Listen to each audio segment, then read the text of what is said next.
What kind of photographer is the Hasselblad X2D made for? Now, I don't mean whether you're a street photographer or a high fashion photographer or a photographer who documents your life and what you see on a daily basis. That's genre. What I mean is, do you have the problems that the X2D looks to solve? What does the X2D have to be great at for a photographer like you or me to want to own it? Our first stop is with the photographers who want the best image quality out there. We need to break image quality down into color and detail and dynamic range, because in the case of the X2D, each category punches way above its weight class. Color. Are you a natural color fanatic? Is the ability for a camera to reproduce a scene as you saw it in terms of color something you deeply care about? The X2D looks to solve this problem for you by giving you colors which are as accurate as possible. It uses Hasselblad's natural color solution technology for this, which I know it's a bit of a mouthful, but in practice what this means for you is that the X2D produces colors exactly as you perceive them with your eyes. I say perceive because it's misleading to say that the colors are 100% the same. Hasselblad uses its understanding of color to enhance the subtle details and contrasts that our eyes naturally pick up on. Instead of just flat raw color values, it tweaks the tones and contrasts just enough to make the image look natural and alive, but it avoids making the image look overly processed or adding too much of its own flavor. This way, even tricky colors like skin tones come out looking true to life with all the nuances of our varying complexions. In the end, you will get colors with a certain level of authenticity and depth. Hasselblad wants this to be the foundation for any editing you do. After all my years of editing photos, I've learned to be a little bit more mindful in my approach with the X2D files, because the amount of editing they need is also quite nuanced. Going back to the question of how important natural looking color is to you, what it also means is that the Hasselblad X2D has the most true-to-life auto-white balance I've used. This photo, for example, has a composition, it's kind of crap, I know, and I'd never show it to you, but it illustrates exactly what I mean. You've got the blue evening light from the sky with the warm light from the house next door, as well as the light inside our place reflecting off of the glass. The auto-white balance not only did not get confused, but this is what the scene looked like exactly. There are no odd tints or compensation in one direction or another. Now, that's not to say it doesn't get confused with different light sources, but it's rare. More on color once we're talking about the dynamic range photographer type. But for now, the next photographer type is the pixel peeper. Is it fair to call you one? Even if it's just, 50% of the time. Is the sharpness of an image something you obsess about?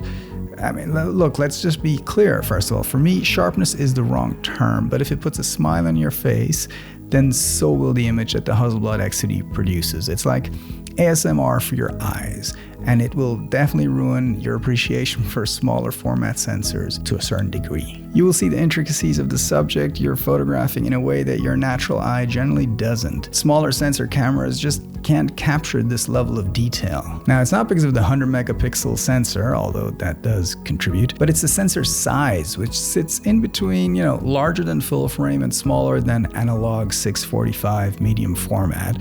And that gives you an incredible amount of detail, which is just not the same thing as sharpness. Now, here's a rather unflattering photo of myself to, bring the point home. The X2D renders an image with astonishing details. I mean, I'm not a pixel peeper, far from it actually, but it's so much fun to zoom into 100% or even 200% just to see things that you generally don't. It's not a question of megapixels or pixel binning or anything like that. It's not going to reproduce what I'm referring to here. It's the physical size of the sensor and the bigger pixels that it's made up of. All right, let's move on. Are you a dynamic range buff photographer type person? Like, do you care about all the details that, we often lose at the more extreme ends of the tonal curve? Are you the kind of photographer who naturally gravitates to the highlights and shadow sliders in Lightroom or, whatever editing software you use?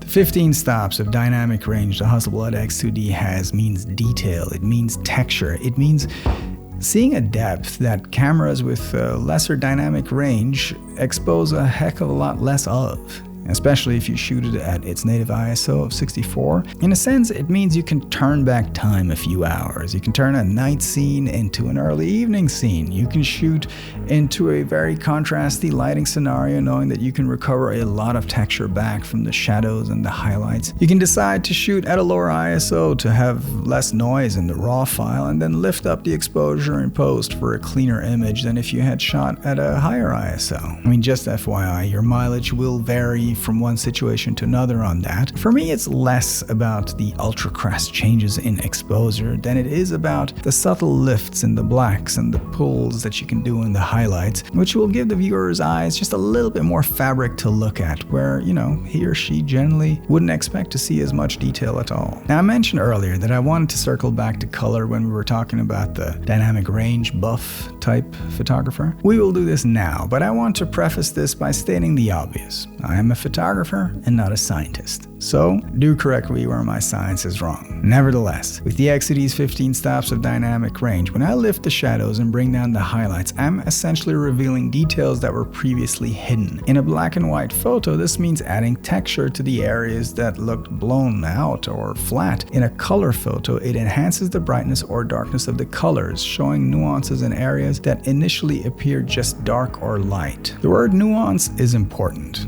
The Hasselblad X2D has 16-bit color depth, which means it can capture over 281 trillion colors, compared to a 14-bit sensor's measly 4.4 trillion colors. I mean, come on. What this means is your final image has a massive tonal spectrum which gives a rich, detailed representation of just even the subtle nuances in every single shot. So, if the best possible image quality is what you're after, it's the combination of these three things which give you this. So I told you, right, we were going to camp out here with image quality photographers for a while. Let's move on. Are you one of those photographers for whom it is not enough to post your photos on social media or let them live out their existence in, some digital format? Are you one of those photographers who likes to end the entire photographic journey and cycle with a print in your hand? And I'm not talking about some postcard-sized photo. I mean like an 18 by 24 or even a 24 by 36 print. A big-ass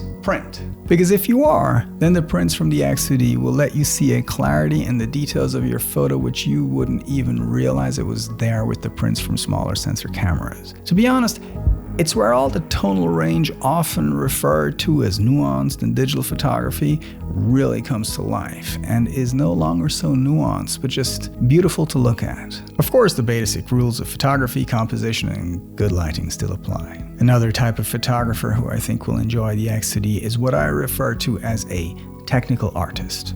Maybe there's a proper term for you if you find yourself here, and let me know what that is. Although the X2D can be used to take photos quickly and on the fly, mileage may vary, I find it's really the kind of camera that likes a slower approach. The artist who stops and contemplates a subject or a scene countless others don't even notice will find a match with the X2D. It's a camera which can reward a slower, more deliberate pace. If you're this type of photographer, then you'll probably enjoy the different crop factors you can adjust in camera. I mean, on my walks with the X2D, I often looked at the world searching for symmetries or juxtapositions in color or nuanced layers of lighting or texture or something like that. Sometimes I took photos which didn't turn out as I saw them, but other times it was exactly how I envisioned in my mind's eye. I find that the X2D challenged me to redefine how to see what is interesting within its frames. And so I would venture to say people who've shot cameras which have a horizontally reversed waist level viewfinder like the Hasselblad 500cm or the Rolleiflex cameras or large format cameras can especially find themselves in this category. If you take the same approach to your compositions with the X2D as you would with those cameras, I think it might be a very worthwhile experience. And moving swiftly on, are you the kind of photographer who enjoys not only a beautiful image, but using an object with a premium feel to it? If yes, then the X2D could be right up your alley.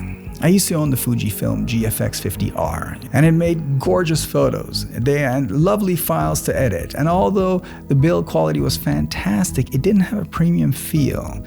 Not because Fuji failed, but because that wasn't their intention. It's kind of an odd thing, really. Why should expensive materials and sleek design play any role in the image making business at all? My guess is as good as yours, but Possibly for the same reason that food can be a more enjoyed experience, not only for its taste, but also its crunch, its texture, simply the way it's arranged on a plate. You see, because although AI is out to fuck traditional artistry, how something feels in one's hand can add a little more joy to the process of using it to create something. Now don't get me wrong, my Ricoh GR1V was one of my favorite cameras to shoot, despite it's not having a premium feel. But if you want a camera that feels lovely to use, the X2D checks that box.